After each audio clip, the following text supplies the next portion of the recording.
Você pode dizer o que você quiser, mas a verdade é que poucos empresários e gestores de empresa têm a segurança de dizer que não vão tomar uma ação trabalhista em algum momento.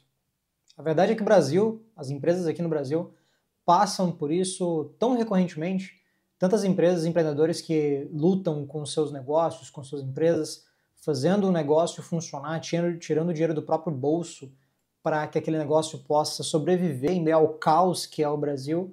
E aí, de repente, uma pessoa mal intencionada, ou mesmo por algum tipo de descuido, né, ou falta de atenção em algum aspecto da relação trabalhista, aquela empresa, aquele empresário, gestor, recebe uma ação trabalhista, uma notificação ali para comparecer numa audiência e responder num processo judicial que muitas vezes tem valores que são fora da realidade. Às vezes a pessoa trabalha ali 6 meses na empresa e entra com uma ação com um valor de causa ali de 100 mil reais. Então, essa é a realidade do Brasil. A verdade é que todos os empresários e gestores estão sujeitos a isso, mas existem caminhos para que você possa mitigar bastante esse aspecto, para que você possa evitar que isso aconteça na sua empresa, no seu negócio.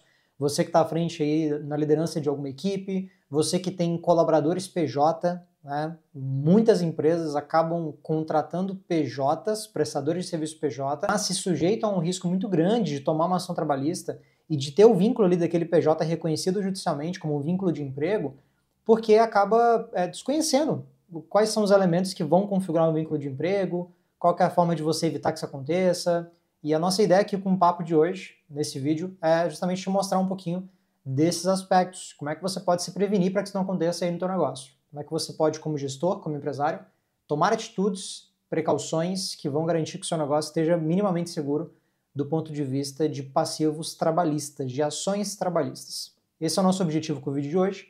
Espero que você fique comigo até o final. E se você está chegando agora aqui no nosso canal, não deixe de se inscrever no nosso canal para receber outros vídeos como este. A gente está sempre aqui procurando trazer conteúdo de relevância para gestores, empresários, fundadores de startups, empresas de tecnologia, gestores que estão à frente de negócios que estão crescendo. Então eu espero que você possa aproveitar não somente este vídeo, mas os próximos que virão e todos que a gente já fez aqui no nosso canal também. E aí, pessoal, falando um pouquinho aqui dos requisitos, né, que vão configurar o vínculo de emprego. O que é que você, como gestor e empresário, tem que se preocupar? Com quais são os elementos que você tem que ter atenção, né? Porque a verdade é que todo mundo vai contratar a gente em algum momento. Se você é gestor, se você é empresário, você vai ter que contratar alguém, cara. Ninguém faz tudo sozinho. Exceto se você for um prestador de serviço autônomo, profissional liberal, né, um advogado. Eu, como advogado, já trabalhei assim durante muito tempo. Mas se você se propõe a ter uma empresa é feita de pessoas. Todo CNPJ tem por trás dele vários CPFs.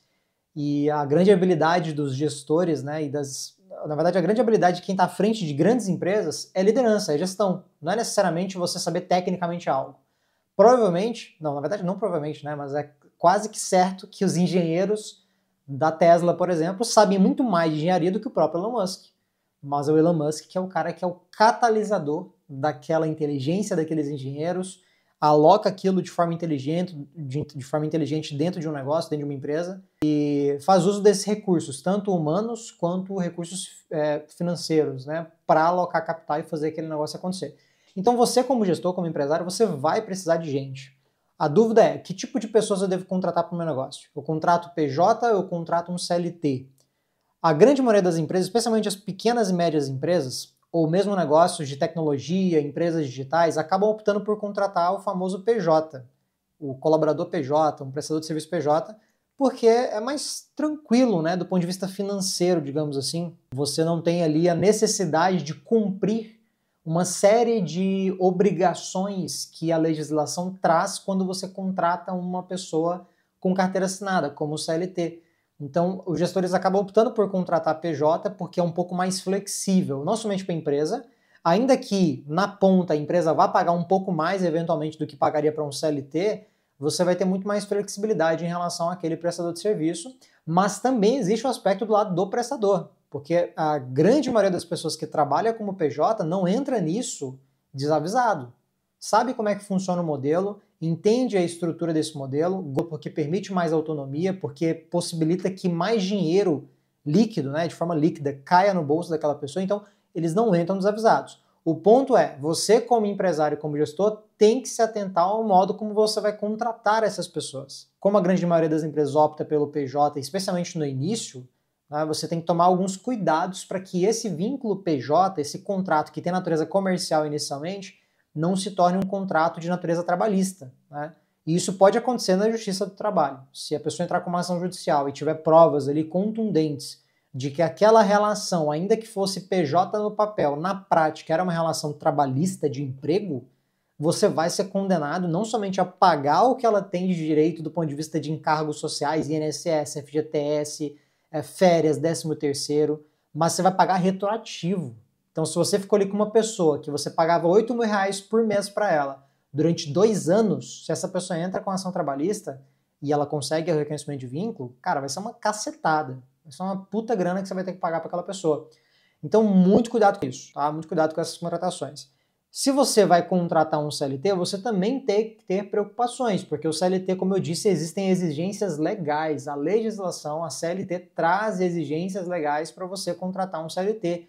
Uma série de requisitos que você tem que cumprir, você tem que obedecer à Convenção Coletiva de Trabalho, você tem que garantir que aquela pessoa tenha descanso remunerado, tenha finais de semana, férias, 13º, jornadas fixas e pré-estabelecidas. Tudo isso vai dentro dessa dinâmica que a gente comentou de um CLT, porque existe ali uma subordinação, um trabalho muito mais estrito, pessoal. Né? E aí entra as diferenças entre o CLT e o PJ.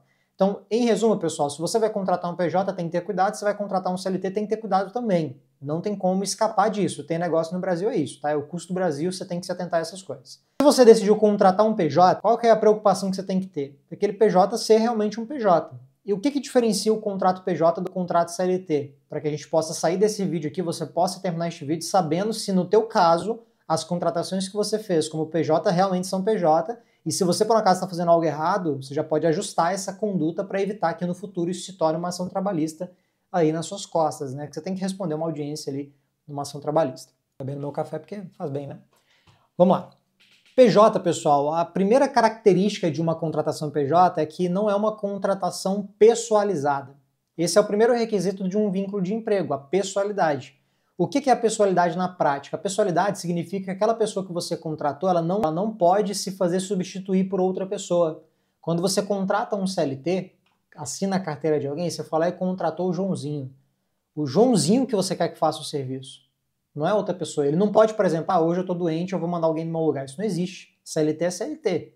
Ele tem que estar lá, pessoalmente, fazendo aquele trabalho. Você contratou aquela pessoa física dele. Se você contratou um CNPJ, ou seja, você fez a famosa contratação de um PJ, perceba que não existe um CPF necessariamente. Você contratou uma empresa. Por mais que aquela empresa seja um MEI, por exemplo, é uma empresa, é o CNPJ. Então, a característica de pessoalidade, ela se desconfigura pelo fato de se ter contratado uma empresa e não uma pessoa física, mas você tem que tomar cuidado para no dia a dia acabar tratando aquela PJ como se fosse pessoa física. Em que sentido? Você não pode, por exemplo, exigir uma exclusividade absurda ao ponto da pessoa não poder prestar serviço para mais ninguém. Por quê? Porque, afinal de contas, você não está contratando você está contratando um CNPJ. Aquela pessoa, se ela falta ao serviço, ela pode se fazer substituir. Ela pode colocar alguém da confiança dela, ou até um próprio empregado daquela pessoa, um contratado dela, para fazer o serviço e te entregar, porque você não contratou a pessoa física dela, você contratou um CNPJ. Então, muitos empresários cometem esse erro. Acabam contratando uma PJ, mas pede para a pessoa ficar prestando contas se vai trabalhar ou não, se ela vai poder fazer uma entrega específica ou não, e tem que ser ela mesma fazendo, ela não pode se fazer substituir. Na parte do contrato, a gente costuma recomendar que você tenha uma cláusula de autonomia ali, né? Que você permita que aquela pessoa possa se fazer substituir de alguma forma, ou caso, pela natureza da atividade, você realmente precise que aquela pessoa preste o serviço, você vai ter que buscar outros caminhos para desconfigurar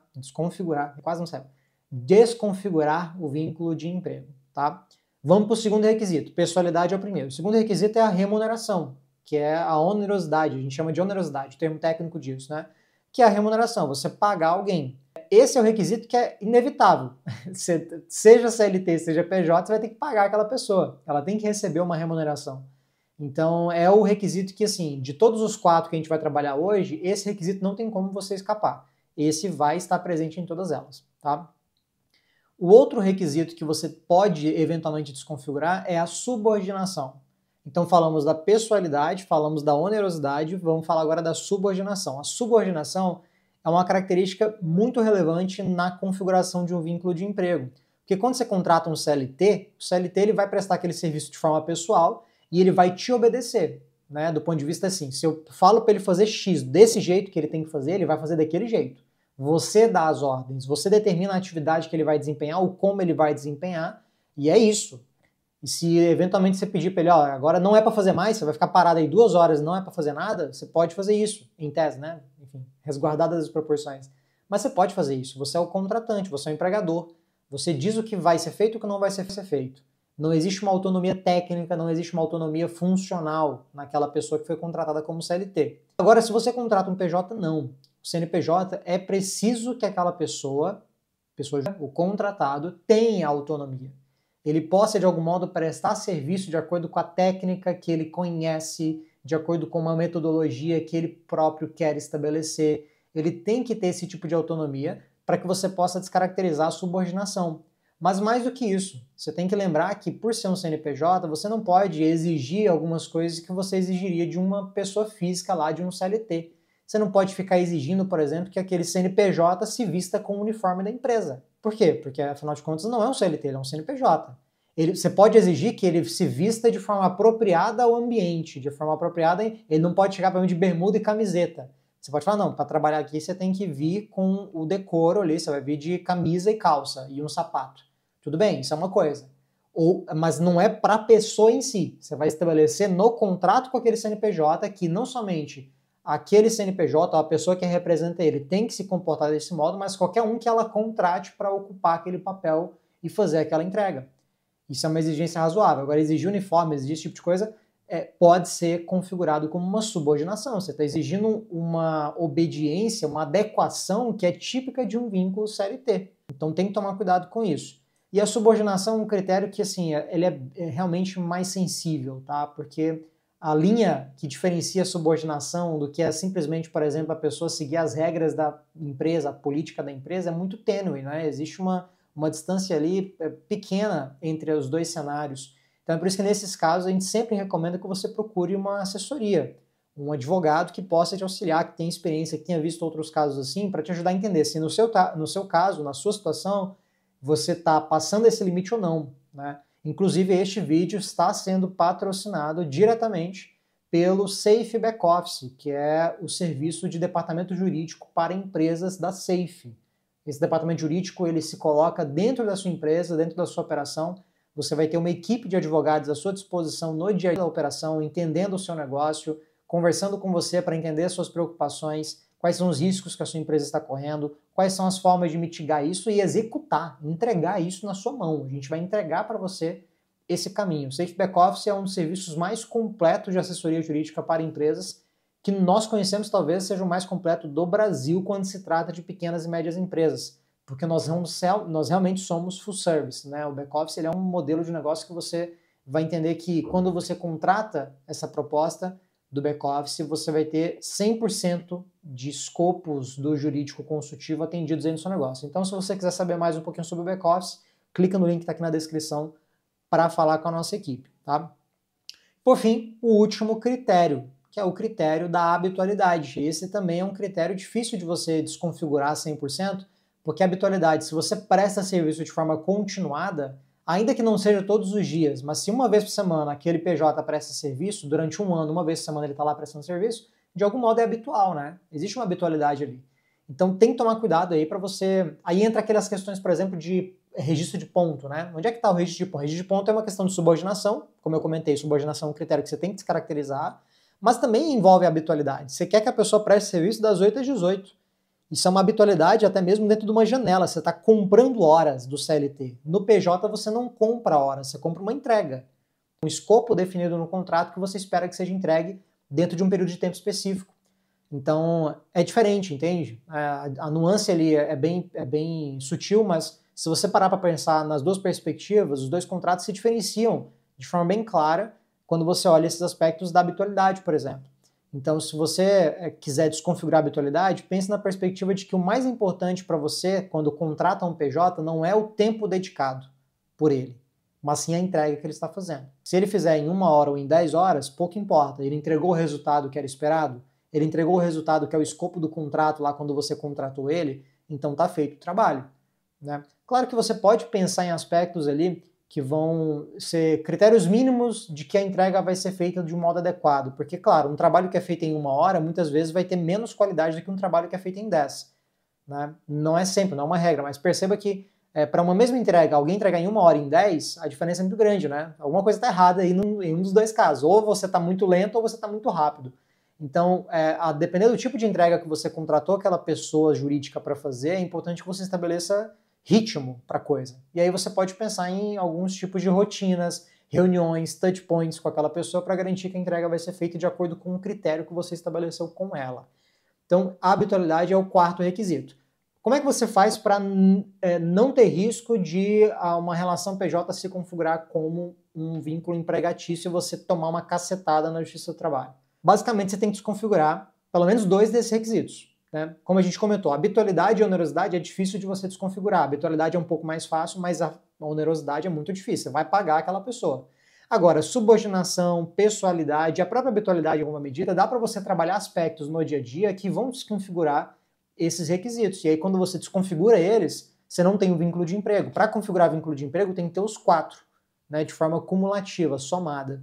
Então, existem alternativas, existem estratégias que você pode utilizar para contratar um PJ de modo justo. Eu não estou falando aqui, pessoal, para você sair contratando PJ para poder explorar pessoas, não é esse o discurso. O ponto aqui é que você tem como contratar PJ ou CLT de forma estratégica. Porque muitas vezes, isso já aconteceu aqui com os nossos clientes, a gente teve que orientar o nosso cliente a contratar um CLT, por mais que fosse mais caro. Por quê? Porque para aquela função que ele precisava, naquele contexto, não tinha escapatória. Qualquer PJ que ele contratasse não ia adiantar, porque ele ia ter que exigir algumas coisas daquela pessoa que iria configurar um vínculo de emprego. E aí, entre lá, já contratar um CLT e pagar por isso, e arriscar contratar um PJ e tomar uma ação depois, a gente já mudou. Cara, contrata CLT. Não tem o que fazer. Para algumas funções vai ser necessário. Alguns mercados, né, alguns segmentos de mercado também, vai ser muito mais comum contratar CLT. Eu já passei por isso já, de quando for contratar para uma determinada função, você nem consegue encontrar gente interessada numa vaga PJ, porque é tão comum para aquela função ser CLT que não faz nem sentido. Então, tudo isso deve ser considerado na hora de você tomar essa decisão. Como eu disse, a melhor forma de você tomar decisões assim é estando bem informado, sabendo o que você está fazendo. E para além de ter uma boa consultoria, como o próprio Safe Back Office propõe a fazer, e aí eu já disse para vocês a dica aqui de falar com a nossa equipe, eu quero dar um presente para você que está comigo aqui até o final do vídeo, tá? Se você quer buscar conhecimento para entender mais ainda como blindar o seu negócio de ações trabalhistas, de pepinos trabalhistas, de indenização, multa do MPT, a melhor forma de fazer isso é tendo um guia na sua mão. E a nossa equipe, eu pedi para a minha equipe compilar parte do nosso conhecimento, das consultorias que a gente faz para os nossos clientes aqui nos últimos 5 anos, quando o assunto é se prevenir de ações trabalhistas, e a gente organizou isso num manual, um manual que tem mais de 30 páginas, são 37 páginas, se eu não me engano, onde nós temos ali até modelo de cláusula eu coloquei nesse manual, tá? Um manual muito completo, tem checklist para você acompanhar, tem tudo, cara, tudo que você precisa para garantir que o seu negócio não vai ter problema com a Justiça do Trabalho, que você não vai ser processado porque vacilou. Claro, você vai ter que pegar o manual e seguir, né? Você vai ter que garantir que o que está ali vai ser aplicado aí na realidade do teu negócio. Então, se você está aqui me acompanhando nesse vídeo, nesse finalzinho, eu quero deixar esse presente para você. O manual, ele tá gratuito, por enquanto, tá gratuito. É só clicar no link que tá aqui embaixo para você fazer o download do manual. Tem uma página ali que explica um pouquinho da proposta de valor desse manual. Você faz o download e segue a vida. Cara, a gente tem muita coisa para poder agregar no teu negócio com esse manual que eu tenho certeza que vai fazer a diferença aí. Então, não deixe de baixar o manual. Fale com a nossa equipe se tiver qualquer dúvida, o link está aqui embaixo, é só mandar mensagem, vai ser um prazer te receber por aqui e eu te vejo no nosso próximo vídeo. Até lá!